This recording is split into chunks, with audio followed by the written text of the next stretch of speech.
So I would like to officially welcome everybody here to our first CEAR meeting. CEAR stands, of course, for the Center of Exercise, Activity and Rehabilitation. And I'm really pleased today to our program. We have an introduction by our center lead, Fernando. Then we will have an update by our practice lead, Omo Ojo. And then we will hear from Stefan Kolimechkov and David Smithard, the keynote. And with no further ado, please, Fernando. Stefan, he has joined us 1 month ago, and I am really impressed with his performance. He is going to work in the area of also health to promote health combining resistant exercise and microcurrent. And I will not speak too much about this because he is our first speaker today, and he will present the most important aspect of his investigation. Stefan is a PhD student in sports science at University of Greenwich, and he's going to speak about the effects of microcurrent therapy with or without resistance exercise on muscle strength, body composition, and physical function in older adults. Over to you, Stefan.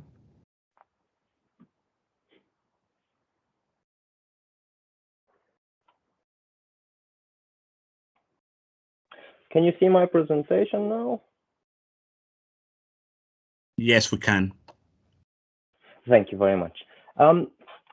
So first of all, I would like to say that it's a great pleasure to be part of this first meeting of the Center for Exercise, Activity and Rehabilitation.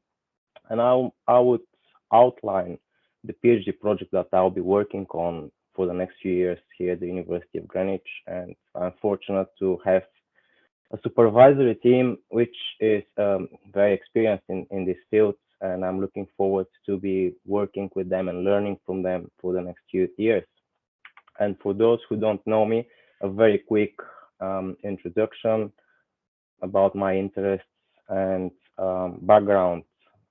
I have been involved in gymnastics, specifically artistic gymnastics, and this has given me passion, dedication, and discipline, and I think this is the foundation of everything else that I achieved later in life, because sport is giving a lot more than just taking part in competitions.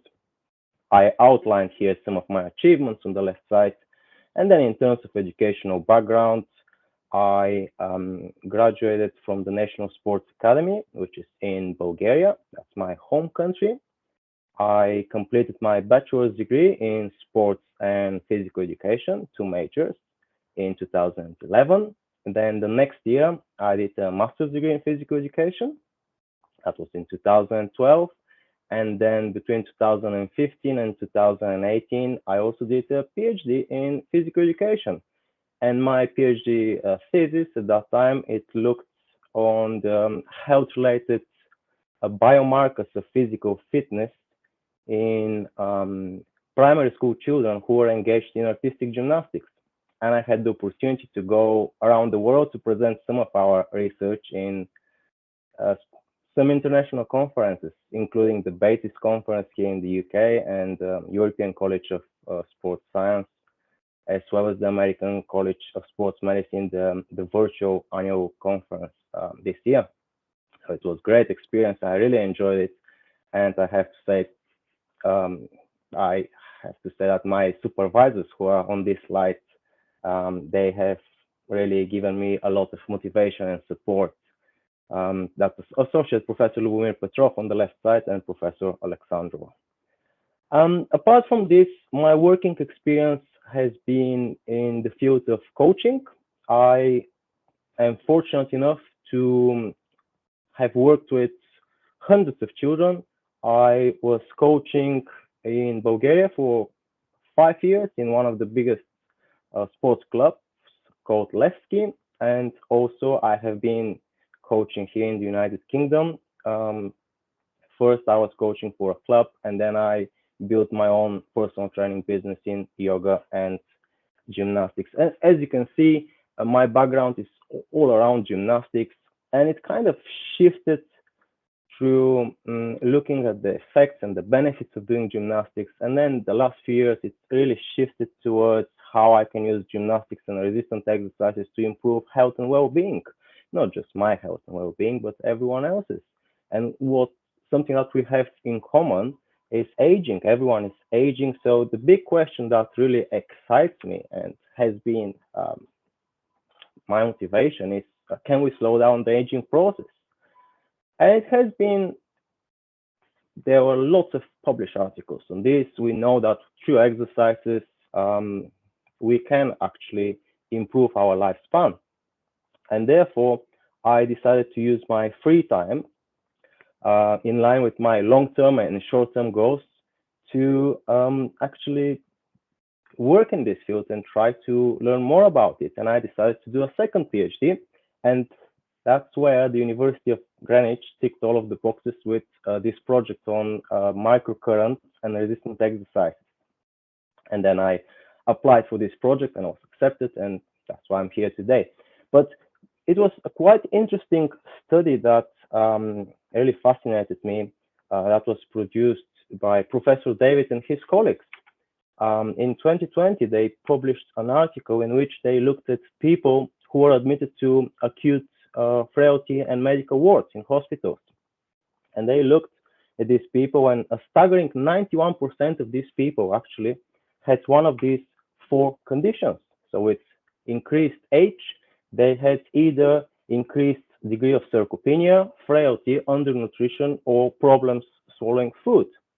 And even 13% of these people had all of these 4 conditions. So looking at these conditions and trying to slow down the degree of each one can have an effect on aging itself. And specifically, my project is concerned more with sarcopenia, which is the age-related decline in muscle mass and muscle function, muscle strength as well. And it's quite interesting that research has shown that microcurrent can have some positive effects. And what is actually microcurrent? I would like to talk a little bit about microcurrent, because this is quite an interesting area of research that shows numerous positive effects and benefits of using microcurrent. Microcurrent is an electric current, but it is subsensory current. So the subject can't really feel it because it's less than 1 milliamperes. And it was developed as a method in the 70s. So different microcurrent devices were developed back then, which can produce electrical current, and it can be used to interact in different areas. And because it's a non-invasive method, it has been used in physiotherapy, in beauty salons as well, and different settings. And on the next slide, you can see different devices. On the left side, you can see a modern device, microcurrent, which is quite small, and it can be strapped on your arm or on your leg, and it can be used throughout the day regularly. And also there are some new devices, such as the wireless microcurrent stimulation and frequency-specific microcurrent, and there are other microcurrent devices for specifically for facial treatment that can be found in beauty salons. It's interesting that in... Sorry to interrupt. Are we supposed to be still on the first slide? That's what we see here at this end. Oh, at least that's what I see at the moment. No, I'm on the 5th slide. I don't know why it didn't go through. I'm already on the 5th slide. Okay, I'm really sorry about that.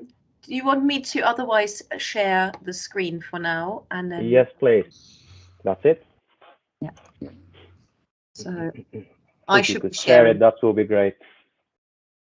I mean, that's such a shame because there were lots of interesting photos that I wanted to share here. That would make more sense. Everybody see this now? Yep. Yeah. Okay. Right. Okay. So now I go to slideshow. And this should be the second slide. Yeah. Yeah. Well, so this is what Stefan I told us went what through. he did. I went through that. So this was really my experience and background. So we can go to the next one. And then here I wanted to highlight my interests and Got an amazing presentation with animation. So is this this is slide 4, slide 5? You said this is slide 5 4, now. and that is slide 5, in which I wanted you to take a look at different devices, microcurrent devices that are that have been produced in the last few decades, and especially this on the left side, you can see quite a small device that can be easily used by subjects. And if you can go to the next slide, please. Now here on this slide, I outlined some of the effects of microcurrent. I'm not going to go through all of them, of course, but it's quite interesting that microcurrent has been shown to increase the adenosine triphosphate, the ATF molecule, which helps for our energy, of course. It's quite interesting that microcurrent consistently showed that it reduces the severity of symptoms of muscle damage in human trials with different populations.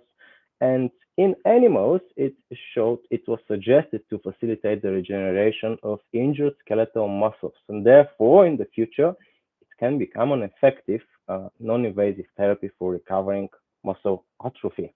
Next slide, please. And for the first time, regular microcurrent was actually added to the training program of athletes, and that was done here at the University of Greenwich with leading author, Professor Fernando Naclerio and his colleagues. And in both studies, what was found, quite interestingly, that the delayed onset muscle soreness is reduced, which can have an effect on recovery potentially for these athletes. And for those, that was done both in endurance athletes and resistance athletes. And for those from the endurance sports, they had better body composition parameters.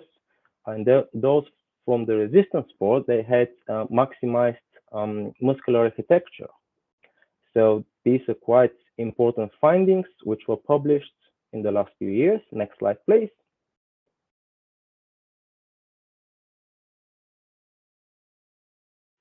And it's quite interesting that no formal research looked at the possibility of using microcurrent and adding it to resistant training, which is the hallmark of treating sarcopenia, and doing that on older adults. And therefore, it is important to look at the application of microcurrent, whether alone or in a combination with resistance exercises, and to see if that can slow the age-related decline of muscle function, muscle mass, and muscle strength. Next slide, please. And therefore, the aim of our first investigation will be to analyze whether these effects of microcurrent treatment alone or with combination with resistance exercise program can actually improve muscle strength and body composition in middle-aged adults. Next slide, please. And our first hypothesis is that microcurrent alone will have some effect on the age-related decline in muscle mass and muscle function. And our second hypothesis is that when we add resistance training program to the microcurrent treatment, that will maximize these effects. Next slide, please. And we are planning to recruit participants between the ages of 40 and 65 with no musculoskeletal injuries, both female and male, and to divide them into two groups, microcurrent group and sham group. And thereafter, we're going to invite them to take part in resistance training exercises. And some of them will be happy to do that, others might not. So therefore, we're going to end up with 4 different conditions, 4 different groups. Next slide, please. And these 4 different groups are shown on this slide: microcurrent alone and in a combination with exercises, and a group of sham group alone or in a combination with exercises. We will be using this device, the Arc4Health device, which is a microcurrent device, class 2A medical device, and it has been approved as a device in 33 countries, and the participants will be using the device for 3 hours in a period of 6 weeks every day. Next slide, please. For those who are taking part in the resistance training program, They will follow a resistance training program which was specially created with elastic bands. We will be using the Omni resistance exercise scale of preserved exertion in order to control the intensity of the training. Next slide, please. And we will be doing the following measurements. We're going to look at body composition. We're going to measure muscle strength and function by using dynamometers and functional tests. We're going to look also at muscular structure. So we're going to use ultrasound, non-invasive methods, to measure muscle thickness. We're going to look at the nutrition of the participants as well to make sure that nutrition doesn't affect our study. We're going to do these tests at baseline and after the 6th week. Next slide, please. And the expected outcomes from this investigation are that actually the results might show that potential benefits of microcurrent either alone or in a combination with resistant exercises on body composition, muscle function, and muscle strength in middle-aged adults. Next slide, please. And in conclusion, I would like to leave you with this quote that is one of my favorite ones, and it is believed to be said about 2,000 years ago, which, to be honest, it sounds like quite true nowadays as well. Thank you very much for your attention.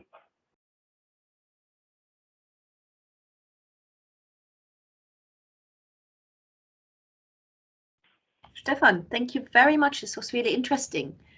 Has anyone got questions for Stefan?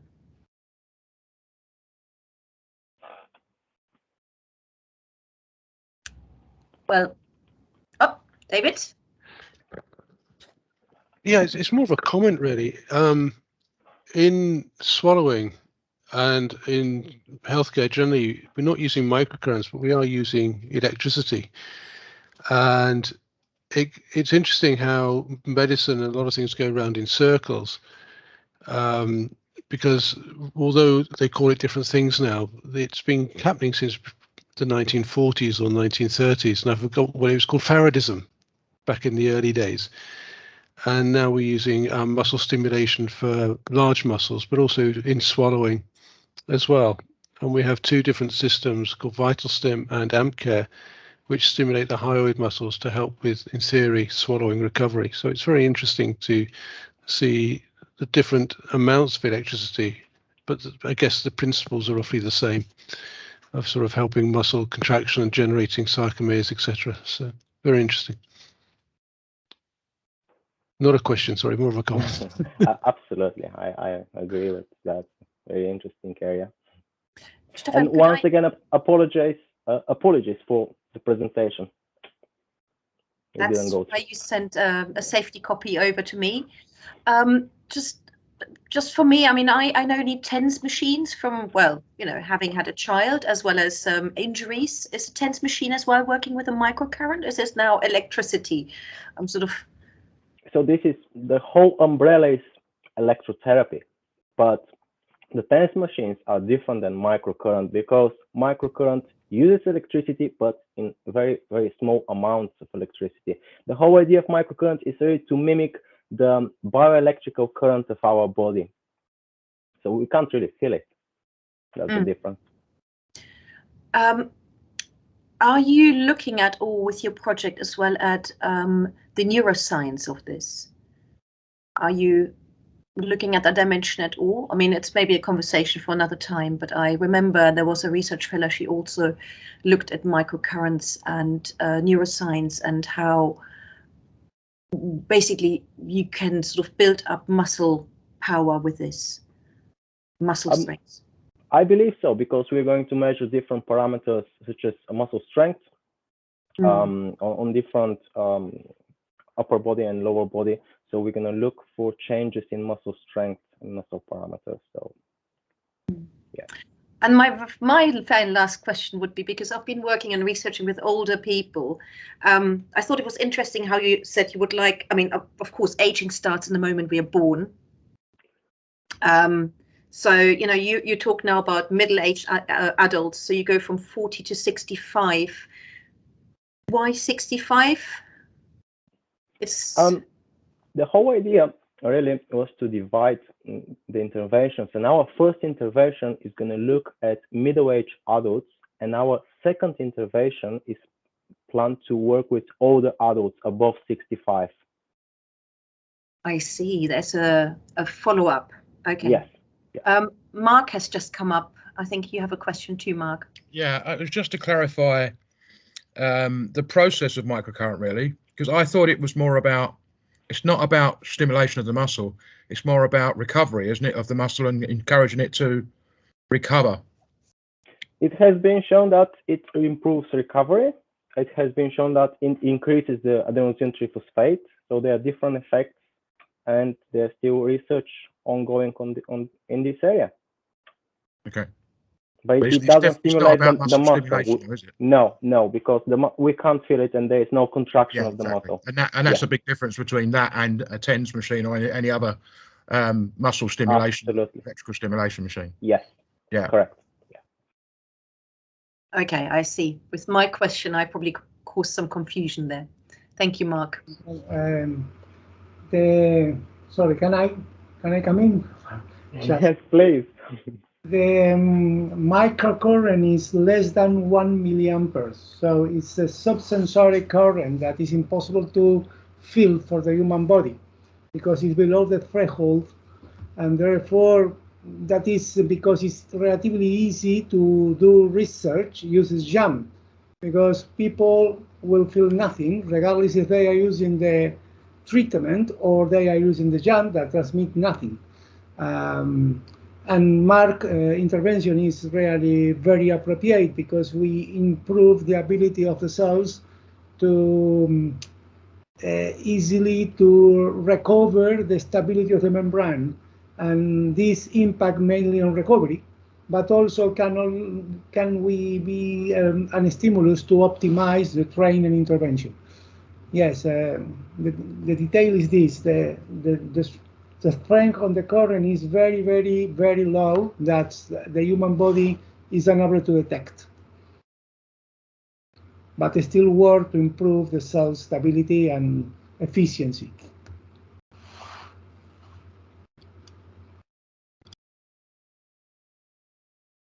Thank you, Fernando. Sorry. Thank you explaining this. Are we, has got anyone else another question, or would be like, or can we move on to our keynote by David Smithard? I assume so. If no one raises their hand now, I'd say, well, David is a clinician researcher based at the Queen Elizabeth Hospital in Greenwich.